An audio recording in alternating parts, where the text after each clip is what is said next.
প্যাগানরা খ্রিস্টানদের একটা গোত্র আছে প্যাগান, এবং বিভিন্ন দেশে এটা পাওয়া যায়, ইরানে ছিল।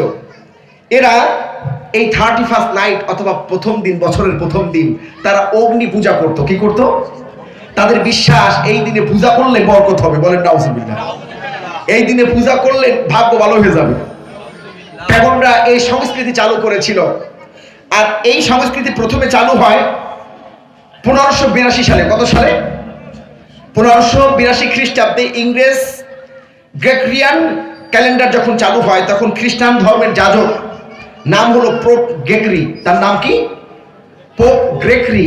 সে সর্বপ্রথম 1582 সালে এই সংস্কৃতি 31st নাইটকে সেলিব্রেট করা, পিকনিক করা, গান বাজনা করা, হাবিজাবি করা, এটা চালু করে পোপ গ্রেগরি, যিনি ছিলেন খ্রিস্টান একজন ধর্মযাজক। তার উদ্দেশ্য ছিল পূজা করা। তার উদ্দেশ্য কি ছিল? পূজা করা, সেলিব্রেট করা, অর্থাৎ আল্লাহ ছাড়া অন্য কাউকে ডাকা এই রাত্রে। ভাইরা আমার, বাবাজিরা আমার, পোপ গ্রেগরি এই সংস্কৃতি চালু করেছিল 1582 সালে। বাংলাদেশে এর বিস্তার ঘটে 2000 সালে। কত সালে? ঢাকার দিকে যাওয়া যায় না, খুলনা মেন টাউন, এটা তো মেন টাউন। আর এই এলাকায় যদি আজকে মাহফিল না হইতো, যুবকরা কি করতো বলেন তো? ফাটায় ফেলাই দিত না তখন? এই মাহফিল রহমত এলাকাবাসীর জন্য, বলি আলহামদুলিল্লাহ। ভাইরা আমার, এর আরো ইতিহাস রয়েছে। ইরানে ফার্সি ভাষায় নাইরোস, নাই মানে নয়া আর রোজ মানে নতুন দিন। নাই মানে দিন আর রোজ মানে নাইরোস, অর্থাৎ নতুন দিন। নাই মানে কি? নয়া, আর রোজ মানে নতুন দিন নামে একটা পূজা প্রচলিত ছিল ইরানে। কোথায়? ওখানকার ধর্মযাজকেরা এটা পালন করতো, এইরকম নতুন কোন বছরের দিনকে সামনে রেখে।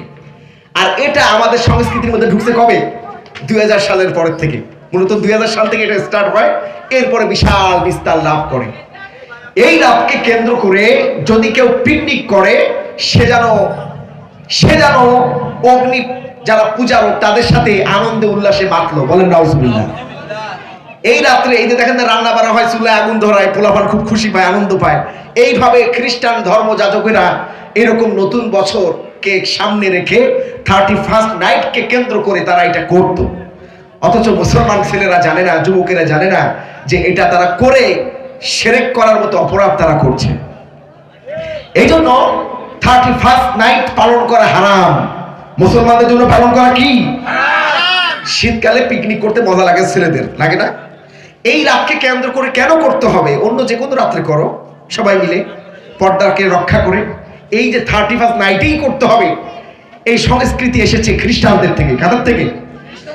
আর বিশ্বনবী বলেছেন, অমুসলিমদের সাথে যেন তোমাদের কোনো আমল, কোনো কাজ যেন মিলে না যায়।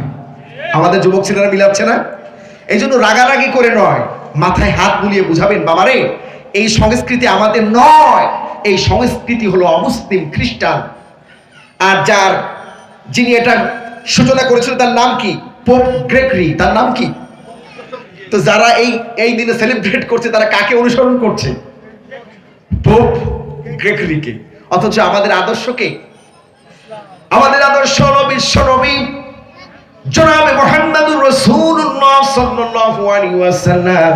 আমাদের আদর্শ, আল্লাহ পাক বলছেন, লাকাদ কানা লাকুম ফি রাসূলিল্লাহি উসওয়াতুন হাসানাহ। ও দুনিয়ার মানুষ, তোমরা কোন আদর্শ যদি গ্রহণ করতে চাও, কাউকে অনুকরণ করতে চাও, তাহলে আমার নবী, বিশ্ব নবী জনাবে মুহাম্মদুর রাসূলুল্লাহকে করো। বলেন সুবহানাল্লাহ। এই জন্য আদর্শকে আমাদের বিশ্ব নবী জনাবে মুহাম্মদুর রাসূলুল্লাহ সাল্লাল্লাহু আলাইহি ওয়াসাল্লাম। জিকির করুন, লা ইলাহা ইল্লাল্লাহ, লা ইলাহা ইল্লাল্লাহ। জোরে, ঠান্ডা তো বেশি একটা নাই, আপনাদের মনে হচ্ছে জমে গেছেন আপনারা। আমি তো আলোচনায় শুরু করতে পারি নাই।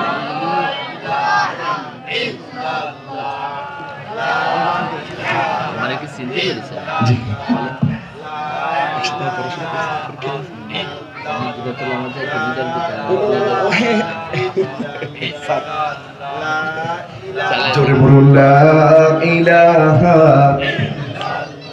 জোরে বলুন লা ইলাহা লা ইলাহা ইল্লাল্লাহ মুহাম্মাদুর রাসূলুল্লাহ।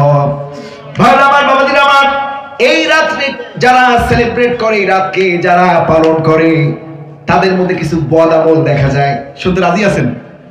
এই রাতকে যারা পালন করে তাদের মধ্যে কিছু বদ আমল আমি গবেষণা করে বের করেছি। এক নম্বর হলো, এই রাত্রে যে যুবক যুবতীরা সেলিব্রেট করে তারা আটো সাটো টাইট ফিট পোশাক পরে বের হয় রাতের বেলা। কি তারা কি জুব্বা বোরকা পরে বের হয়?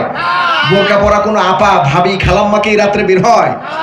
সব যারা বেপর্দা বেশরম বেলাস মহিলাগুলো তারা এমন পোশাক পরে বের হয় যা ভিতরের কোথায় কি কলকবজা আছে সব বোঝা যায়। ঠিক কিনা বলে? ভাইরা আমার, বাবাজিরা আমার, এই রাত্রে এইরকম পোশাক পরে গভীর রজনী পর্যন্ত যুবক যুবতীরা বাইরে বাকবাকুম করে, আর তাদের মা বাবার আমল নামায় সাদগায়ে জারিয়া লেখা হয়। কিসের? গুনাহের সাদগায়ে জারিয়া। এই জন্য সতর্ক থাকবেন। আপনার মেয়েটা খুলনা বিশ্ববিদ্যালয়ে পড়ছে, এই রাত্রে বলবেন তুই বাড়ি আয়, তোর হল রুমে থাকার দরকার নেই। ঠিক কিনা? ছেলেটা হল রুমে আছে, তুই বাড়ি আয়, আজকে তোর হল রুমে থাকার দরকার নেই, বাসায় আয়। ঠিক কিনা বলেন? এবং থাকলেও সে যেন এই সমস্ত কোনো পার্টিতে অংশগ্রহণ করে কিনা সেভাবে খেয়াল রাখা। আমরা প্রশাসনদেরকে ধন্যবাদ জানাই। খুলনা মেট্রোপলিটন কমিশনার সাহেব তিনি ঘোষণা দিয়েছেন যে এইরকম কোনো পাগলামি করা যাবে না খুলনা মহানগরীতে। ঠিক কিনা বলেন? কি করতেছে না যুবকরা? পুলিশ ধরতে পারলে কিন্তু একেবারে উত্তম মাধ্যম দিবে। ঠিক কিনা বলেন? এটা সুন্দর একটা পদক্ষেপ। এই রাত্রে আরেকটা কাজ করে যুবক যুবতীরা, তা হলো ট্যাটু আঁকে বিভিন্ন শরীরে এই রাতকে সেলিব্রেট করার জন্য। মুসলমানদের জন্য ট্যাটু কি জায়েজ? হযরত ওমর রাদিয়াল্লাহু তাআলা আনহু থেকে বর্ণিত বুখারীর 5598 নম্বর হাদিস, বিশ্বনবী বলছেন, যারা শরীরে উল্কা আঁকবে তারা জাহান্নামের খোরাক। বলেন নাউজুবিল্লাহ। ওই শরীরটা জাহান্নামের আগুনে জ্বলবে। কোথায় জ্বলবে? এই জন্য এই রাতকে সেলিব্রেট করতে যে গায়ে ট্যাটু আঁকা যাবে না। এগুলো থেকে আমাদের ছেলেমেয়েকে আপনারা বুঝাবেন, তাদেরকে বাধা দিবেন। এটা করা যাবে না, এটা মুসলমানদের কাজ নয়, এটা অমুসলিমদের কাজ। কাদের কাজ? ভাইরা আমার, বাবাজিরা আমার, এই রাতকে কেন্দ্র করে যুবক ছেলেরা আতশবাজি ফোটায়, এই রাতকে পটকা ফোটায়। সূরা আল আহজাবের 58 নম্বর হাদিস, 58 নম্বর আয়াতে আল্লাহ রাব্বুল আলামিন স্পষ্ট করেছেন, কোনোভাবে এই রকম ভাবে অপচয় করা ইসলামে বৈধ নয়। ইসলামে এইভাবে পয়সা নষ্ট করা, এইভাবে মানুষের জানমালের ক্ষতি করা, ইসলাম কখনোই এইভাবে শব্দ সৃষ্টি করে জানমালে ভীতির সঞ্চার সৃষ্টি করা ইসলাম কখনো বৈধতা দেয় না। ইসলাম কখনো বৈধতা একেবারে স্পষ্ট ভাবে, আমি আয়াতগুলো পর এখন সুযোগ নাই যেহেতু সময় কম। এই রাত্রে ছেলেপেলেরা উল্টোপাল্টা গান বাজনা করে। উল্টোপাল্টা কি করে?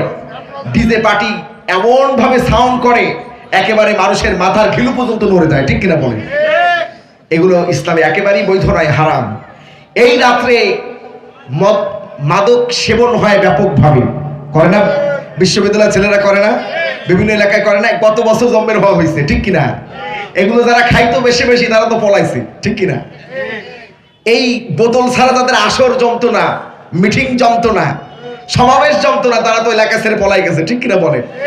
এবছর একটু মনে হয় পাপ কম হচ্ছে। ঠিক কিনা? আলহামদুলিল্লাহ, আস্তে আস্তে এগুলো উঠে যাবে, বলি আলহামদুলিল্লাহ। এই রাতকে কেন্দ্র করে যুবক যুবতীরা জেনার মধ্যে লিপ্ত হয়। বলেন নাউজুবিল্লাহ। তাহলে দেখেন, পোপ যে আমল জারি করে দিয়ে গেছে, অনেক ভালো ভালো গোনা লেখা হচ্ছে। ঠিক কিনা বলেন? এই জন্য মুসলমান কখনো এগুলোকে অনুকরণ করতে পারে না। এই রাতকে কেন্দ্র করে অনেক সম্পদ অপচয় হয়, অর্থ অপচয় হয় না? আর আল্লাহ পাক বলছেন আল্লাহ পাক বলছেন কুলু আশরাবু লা তুশরিকু, খাও পান করো কিন্তু নষ্ট। এই রাত্রে অনেক অপচয় হয়, এটাও ইসলামে হারাম। ইসলামে কি? এই রাত্রে সময়ের অপচয় হয়, অথচ সময় আল্লাহ রাব্বুল আলামিনের দেওয়া এক মহা নিয়ামত।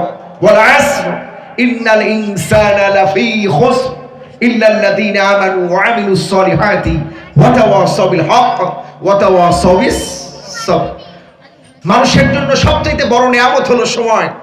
এই সময় প্রতিনিয়ত আমাদের কাছ থেকে চলে যাচ্ছে, ঠিক কিনা বলেন? আমরা প্রতিনিয়ত কোন দিকে আগাচ্ছি? কবরের দিকে। কোন দিকে? প্রত্যেক মুহূর্তে, প্রত্যেকটা সেকেন্ড, প্রত্যেকটা মিনিট আমাদের কাছ থেকে বিদায় নিচ্ছে, এটা আমরা আর ফিরে। তো এই ছেলেরা যখন এই মদ নিয়ে, গান বাজনা নিয়ে, 31st নাইট নিয়ে উন্মাদ হয়ে থাকে, তখন যদি আজরাইল আলাইহিস সালাম চলে আসেন, ভালো আচরণ করবেন? জিল্লাতের সাথে মৃত্যু হবে। এই জন্য কোনো মোমেন মুসলমান এই সমস্ত আজে বাজে কাজে থেকে সময়কে নষ্ট করতে পারে না। এরপরে এই রাতকে কেন্দ্র করে মোর্শেকের একটা স্লোগান দেয়, শুনতে রাজি আছেন?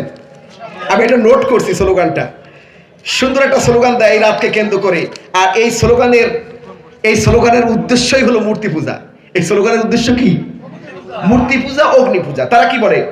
মুছে যাক গ্লানি, ঘুচে যাক জরা, অগ্নি স্নানে শুচি হোক ধরা।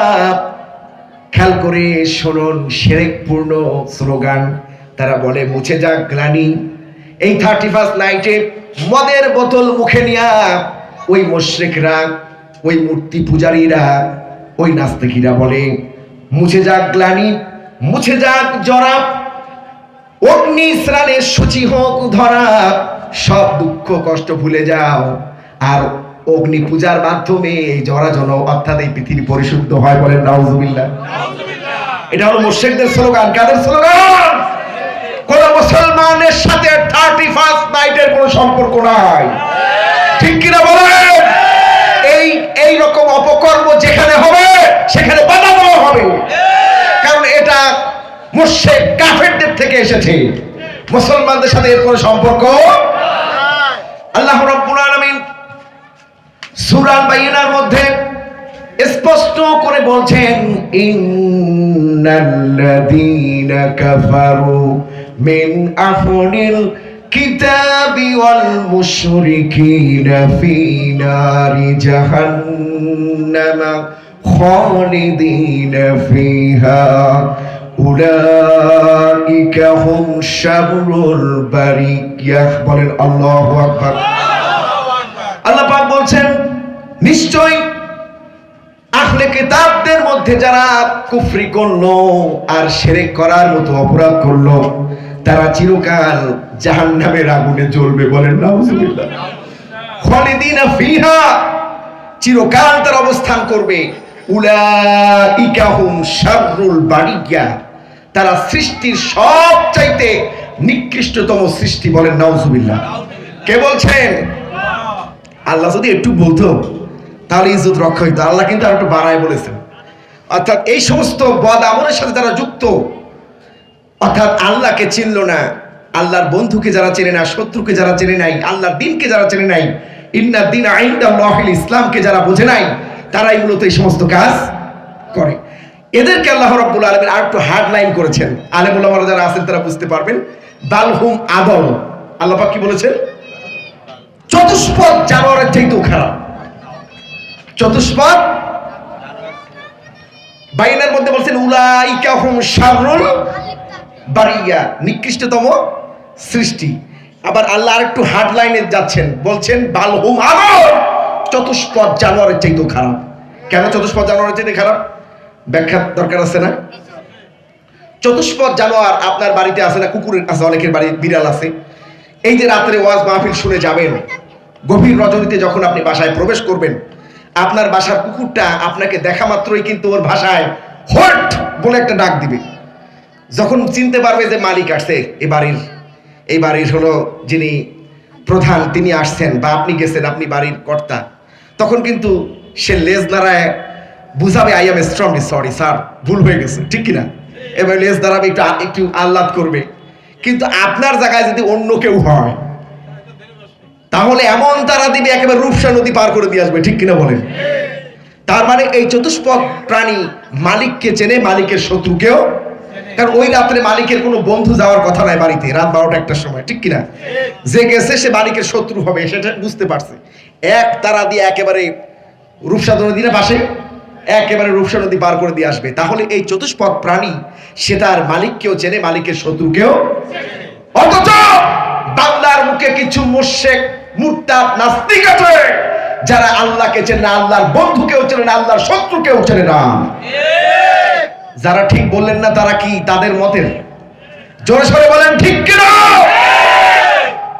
এই বাংলার জমিন কোন মুশরিক, মুরতাদ আর মুনাফিকদের জন্য নয়, এটা তাওহীদি জনতা, ঠিক কিনা? হ্যাঁ, তারা থাকবে, মুশরিকও থাকবে, মুরতাদও থাকবে, নাস্তিকও থাকবে, তারা তাদের গণ্ডির মধ্যে থাকবে, ঠিক কিনা? তাদেরকে মুসলমানরা নিরাপত্তা দিবে, কিন্তু তারা যদি কর্তা সাজতে চায় বাংলার মানুষ আর মেনে নিবে না, ঠিক কিনা বলে? বাংলার মানুষ আর মেনে নিবে না, কারণ এই জমিন হলো শাহজালালের জমি, এই জমিন হলো খানজান আলী রহমাতুল্লাহ আলাইহির জমিন। এখানে মুশরিক মুরতাদের কোনো স্থান নাই, ঠিক কিনা বলুন? ভাইরা আমার, বাবাজিরা আমার, মুমিন মুসলমানদের সাথে শিরকের কোনো সম্পর্ক থাকতে পারে না, বদ আমলের কোনো সম্পর্ক থাকতে পারে না। মুমিন মুসলমান আল্লাহর পক্ষ থেকে ওই আদেশগুলো মানবে যে আদেশের কথা